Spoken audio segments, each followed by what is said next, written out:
I'm going to show you how to do a French knot, which is a great stitch for adding texture.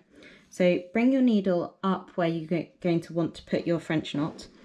And then what you need to do is you need to wrap the thread around your needle twice like this.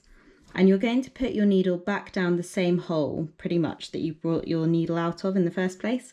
And the important thing is that you hold this piece of thread. So this is the one that you've just wrapped around your needle. You want to hold that flat against the surface of the fabric. So I'm just going to show you that again. So you bring your needle out of the fabric.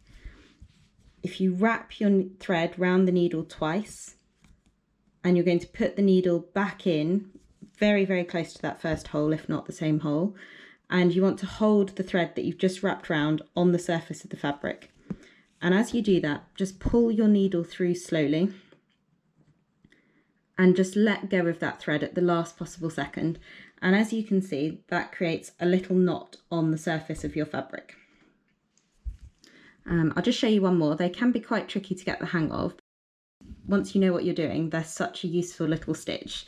So they're really great for things like animal eyes, or in order to add texture to leaves and things like that.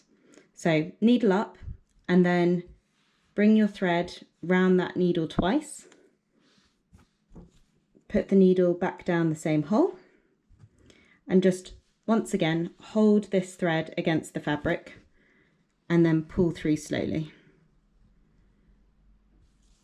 And there are your French knots.